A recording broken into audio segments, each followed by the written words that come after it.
sakamiazava mitsangana ianao iza. Ivavaka isika rehetra toko, misaotra anao indrindra zahay ry Andriamanitra rainay eo fa ampiraisinao eto amin'ity tempolinao ity zahay, mba ho iray ihany amin'ny fandovana ny fiainana mandrakizay izay efa omenao izay rehetra mahatoky izany, dia azony amin'izany finoana velona izany izahay, ary ampio izahay mandra-pahatanteraka izany mba ho mpanompo mahatoky eo amin'ny saha izay anirahanao anay, ho vavolombelonao hanambara ny fitiavanao amin'ny olona rehetra, mba ho maro ny handray izany filazantsara ny famonjena izay efa natolotra ao anay maimaim-poana izany tamin'ny alalan'ny zanakao. Koa tahio ny teninao izay hotoriana amin'ity androanio ity, izay manambara ny zavatra rehetra eo anatrehanay, manambara ny marina rehetra ho fiainanay, mba ho sahy izahay tompo any hizara izany koa amin'ny hafa, mary hitoetra sy hamoa azo zato enao anatin'ny fiainanay ny teninao izay toriana aminay isan'andro. Koa dia mitenena indrindra tompo fa mihaino izay mpanomponao, amin'ny anaranao mavony Jesosy no angatana izany vavaka izany. Amen. Alahady fahasivy mialohan'ny Pasika, izao alahady atrehantsika anio izao. Ny ten'Andriamanitra izay voalahatra amin'izany dia ho hitantsika ao amin'ny Matio 7:20, dia ny andininy 7:20 ka hatramin'ny 8:30. Filazantsara araka amin'ny Matio 7:20, dia ny andininy 7:20 ka hatramin'ny 8:30. Toy izao mivaka ny teny amin'ny anaran'i Jesosy. Dia namaly Petera ka nanao taminy hoe, indro izahay efa nahafoy ny zavatra rehetra ka nanaraka anao, koa inona ary no azonay?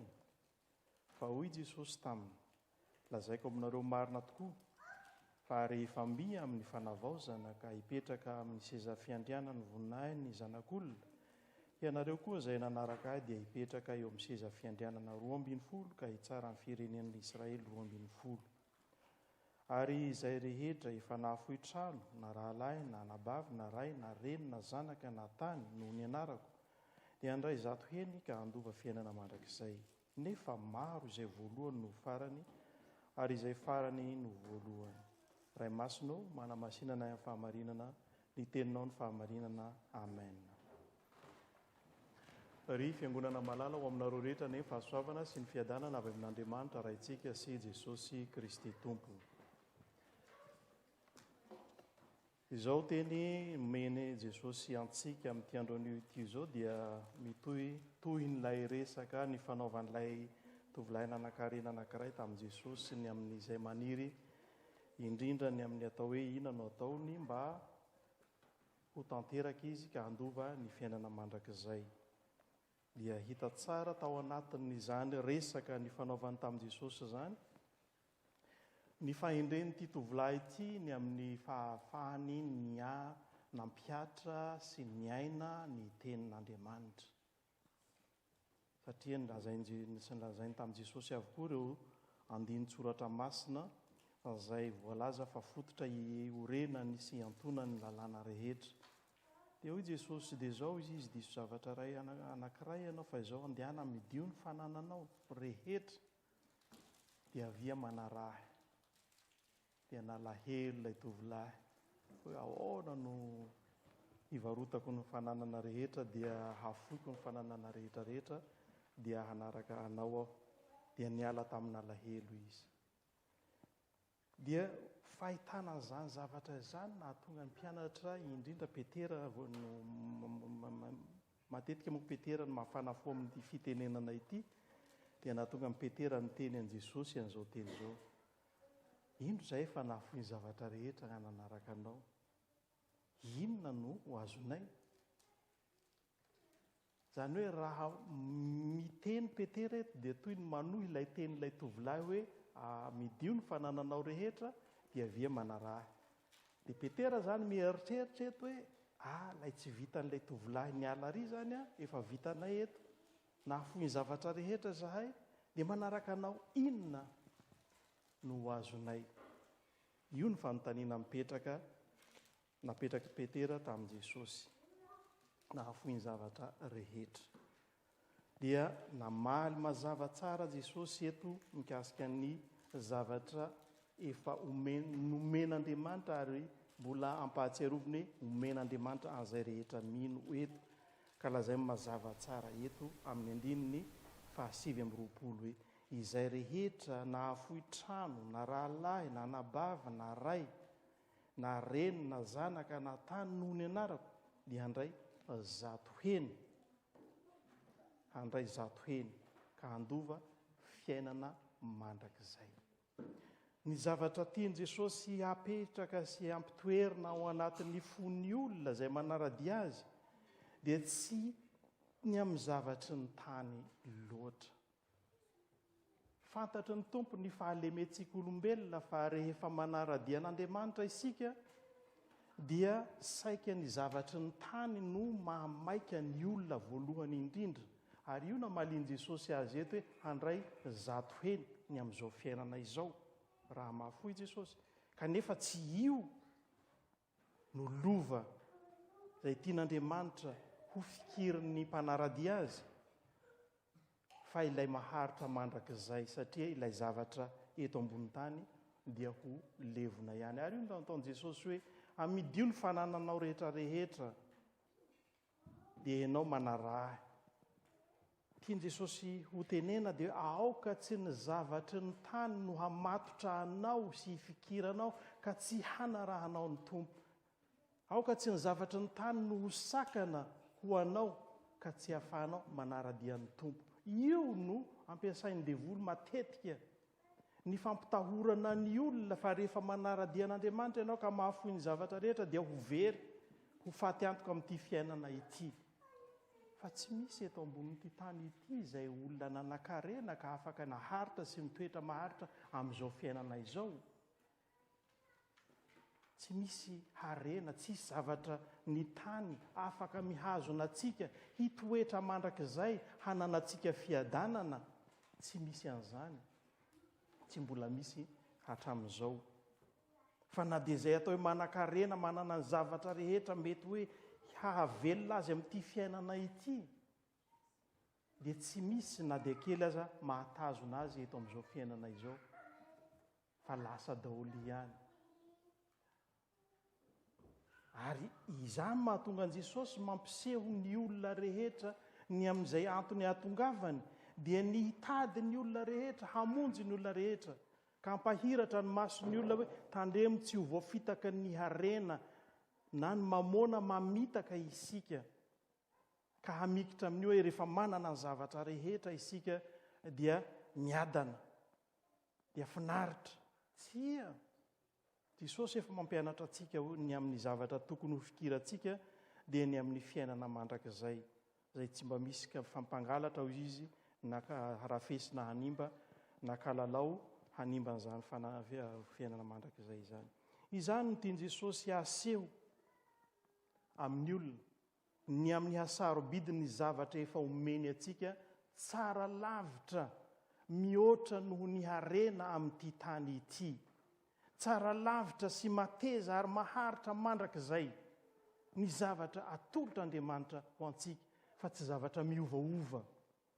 Indraindray mety hoe pozitiva ny zavatra rehetrarehetra, avy eo lasa mahakivy mahaketraka miovaova tahaka an'izany, tahaka ny harena eto ambonin'ny tany na ny asa ataontsika eto amin'ity fiainana ity. Indraindray tsika mahazo asa tsara dia finaritra ery tsika, tsara ty asa ty, kanjo tampotampoka teo dia mikatona indray ilay asa dia very hevitra isika, miovaova izao rehetra izao.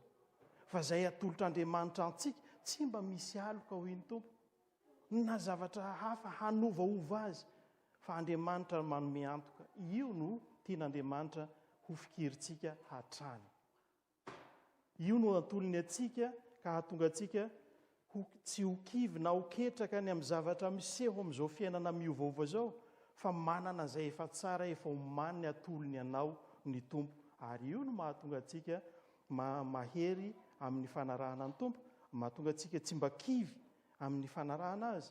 Na dia sarotra aza indraindray, satria hitantsika tsara tamin'ny antsonan'i Jeremia fa tsy zavatra mora ny zavatra nirahan'Andriamanitra azy, ny amin'ny hoe handrava sy handrodany ary hanongotra hatramin'ny fakany, ny zavatra misy eto amin'izao tontolo izao dia tsy inona zany fa ny zavatra inon'ny olona sy fikiran'ny olona no tian'Andriamanitra ho ravana dia hamboly sy hanorina dia ny hanome azy ny fahazavana feno ny amin'ny hoaviny ary hamboly ny finoana velona ao anatin'ny olona dia ny finoana an'Andriamanitra velona izay manome atsika maimaim-poana ny zavatra rehetra.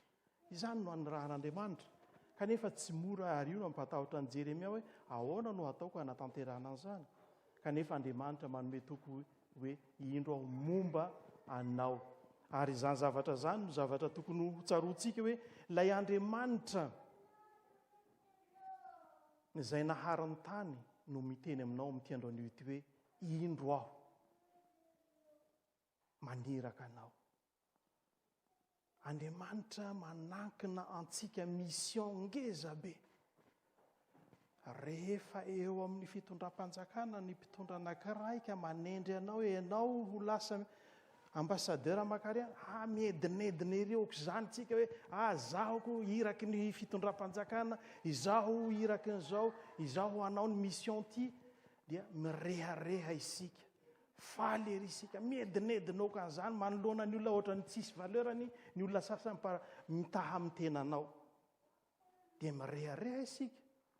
Nga misy mahadiso an'izany moa. Ianao iraky ny filoham-pirenena handeha hitondra teny makary. Dia efa tonga ary dia za iraky ny filoham-pirenena. Faly ery aoka izany. Ianao tao Masovo makary dia faly ery ohatran'izany. Mirehareha isika satria hitondra teny ao amin'ilay firenena. Nefa afaka fotoana fohy mety miova ilay fitondrana, miala tao indray ianao, miovaova tahaka an'izany. Fa ny an'Andriamanitra tsy miova, miantso anao izy. Andriamanitra no mifidy anao ho solon-tenany, ho solom-bavany, ho solon-tenan'Andriamanitra eto amin'ity firenena ity, eto amin'izao tontolo izao. Ary izany no ilazany Jesosy hoe ho vavolombeloko ianareo. Manomboka ao Jerosalema. Ilay vavolombelona manana hevitra maro ao anatin'ny tenin'Andriamanitra. Solovavany ianao. Raha mity mijery ianao ny olona dia hoe ianao no Kristy, raha jeren'ny olona dia ianao mihitsy ny tena mijery ianao ny olona dia ohatrany hoe mijery an'i Kristy izy. Satria ianao no mitondra teniny. Ary ianao no ametrahan'Andriamanitra fitokisana hanambara ny teniny amin'ny olona rehetra. Tsy sarobidy amintsika ve zany hoe fidian'Andriamanitra ianao no fidian'Andriamanitra. Raha miteny an'i Jeremia azy, hatry ny fo no vola tany an-kibo ianao, no efa notendreko ho mpaminany. Tsika rehetrarehetra reto ake tsisy ny eritreritra hoe hatrany an-kibo dia efa nitendren'Andriamanitra ho zanany eto amin'ity tempoliny ity. Nefa ianao hatrany an-kibo ianao no efa nitendren'Andriamanitra ho zanany. Ary tonga eto amin'ity tempoly ity ianao ampahatsiaroviny an'izany teny izany.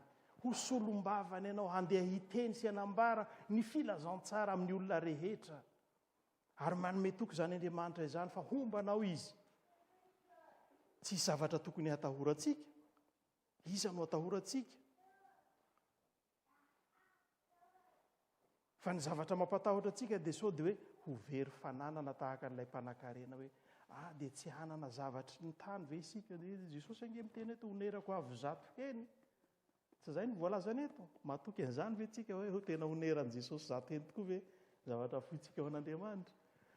Ho fantatsika io teny Jesosy io. Ahoana averintsika tsara izay lazain'i Jesosy eo amin'ny andininy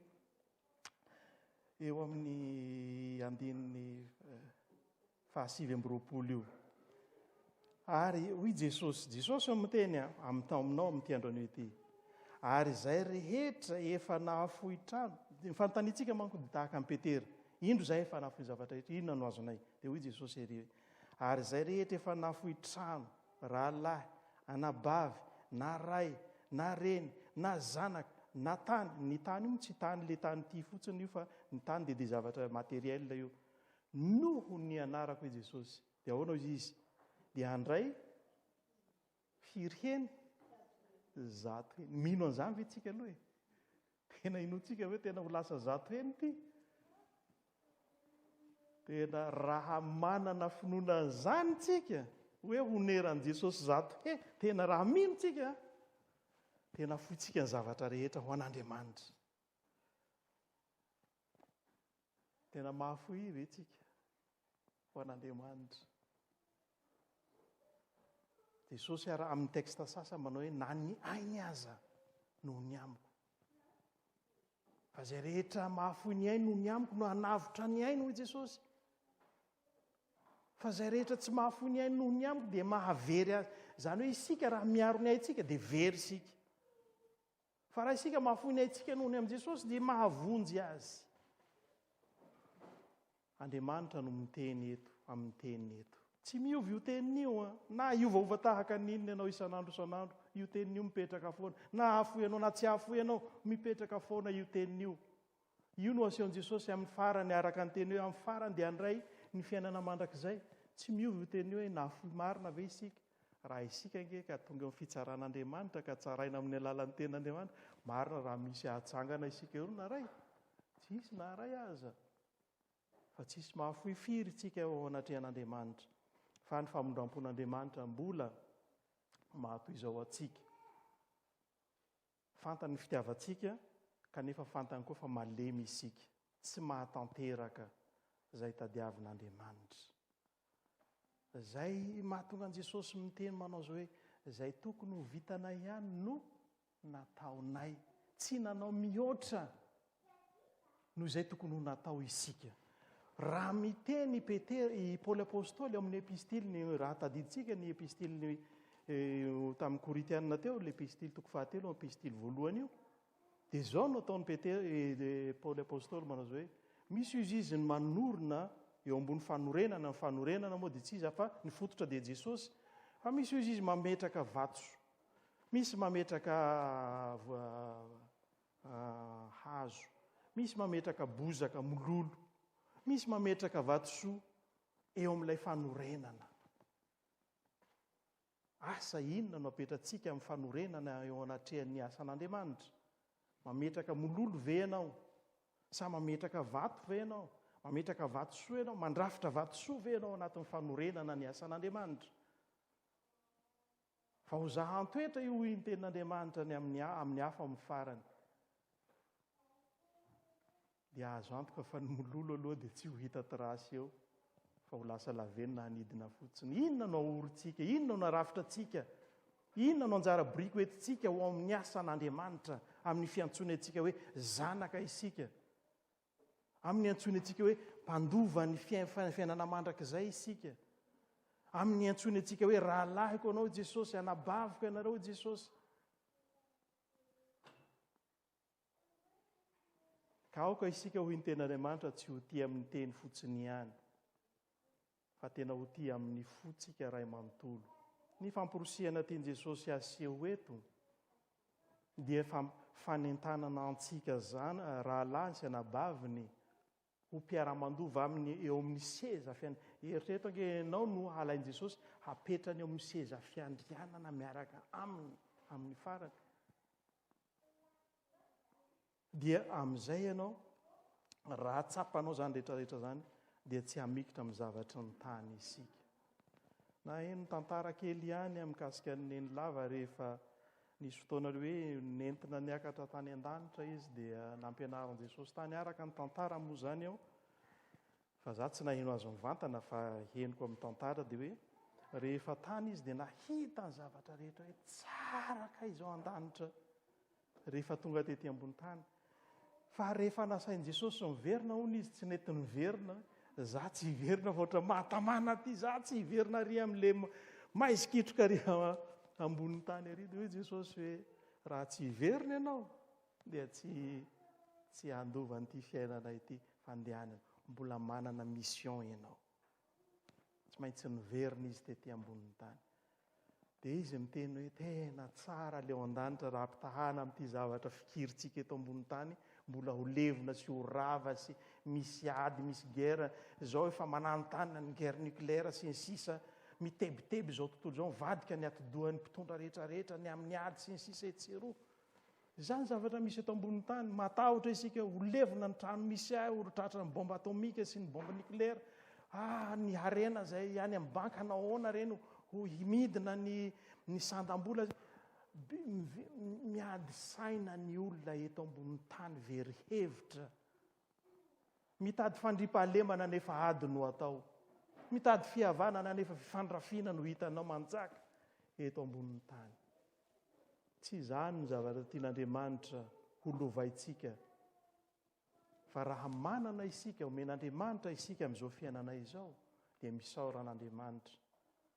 Araka ny teny Jesosy hoe misaoran'Andriamanitra, satria mampianatra antsika izy eo meo anay io ny hanina sahaza ho anay. Andriamanitra tsy manome anao mihoatra noho izay tokony ho ilainao, fa manome anao sahaza. Matoa anananao ny zavatra anananao io ny sahaza omen'Andriamanitra anao, dia misaora azy. Fa aza mialina ny hafa ianao raha mety manana talenta 5 izy, dia aza miala raha ray nomen'Andriamanitra anao. Fa ampitomboa izay men'Andriamanitra anao. Men'Andriamanitra talenta 5 ianao, ampitomboa io ho voninahitran'Andriamanitra. Men'Andriamanitra talenta 2 ianao, ampitomboa io ho voninahitran'Andriamanitra. Fa aza malaina nakamo. Fa izay omen'Andriamanitra anao dia isaory an'Andriamanitra izany. Na talenta 4 na talenta 4 anananao.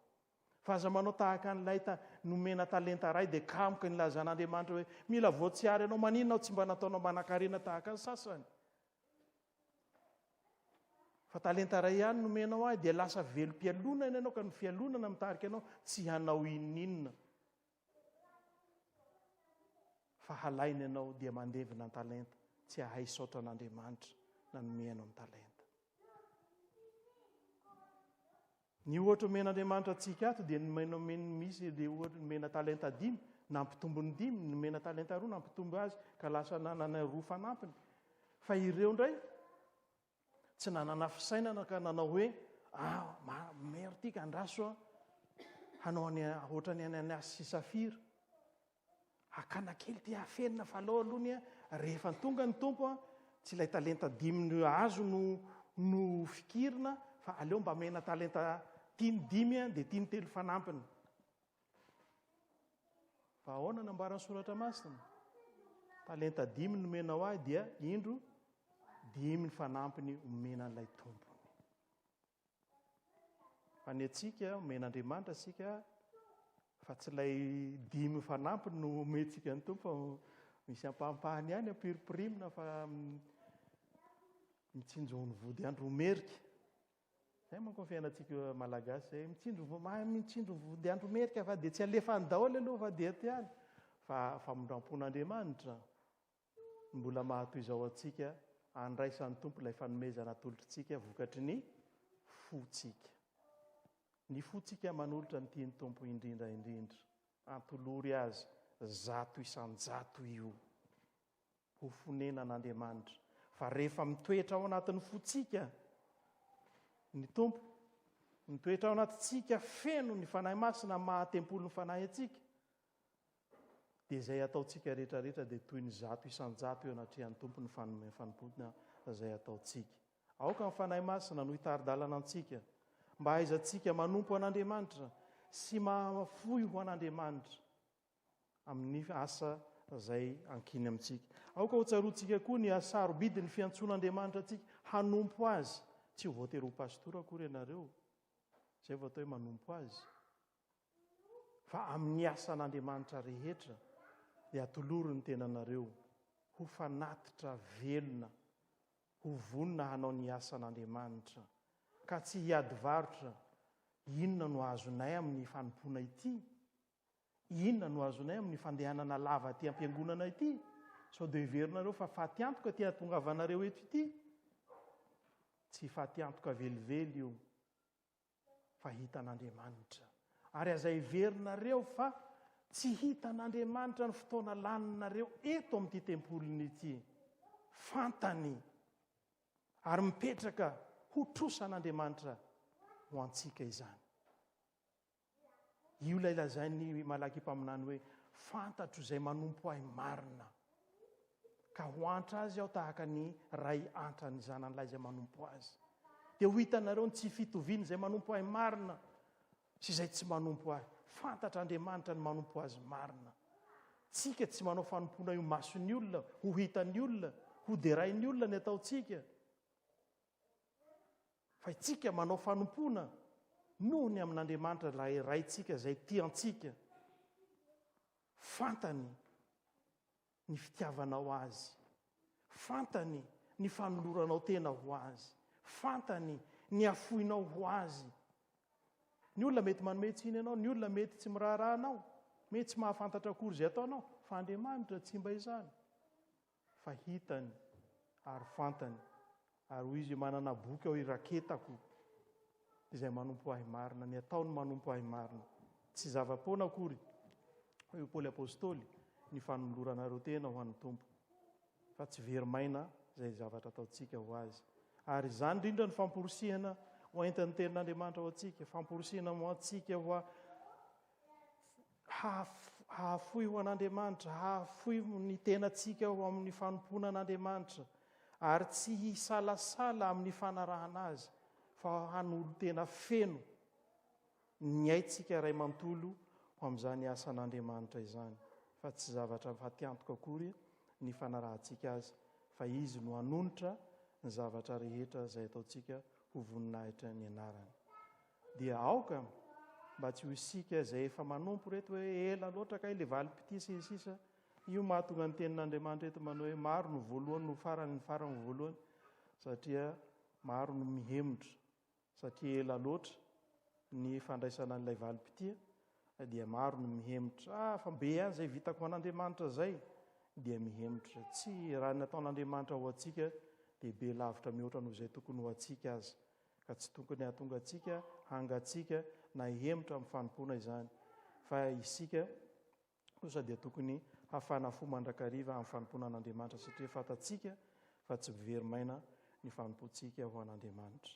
Dia samy ho tahian'Andriamanitra isika, ary ahery sy hafana fo amin'ny fanarahana sy ny fanompoana azy, satria zanany isika, rahalahy isika, ranabavy isika, zandriny isika, mpiray lova amintsika. Dia izy efa nome toko fa miaraka amintsika hatrany. Mitantana anao amin'ny tanakavana amin'ny fahamarinako koa aza matahotra na mierikerika foana ho ny Tompo, fa izao momba anao. Voninahitra ny eo an'Andriamanitra ray sanaka fanahy masina, izay azy hatramin'ny taloha indrindra aro azy mandrakizay.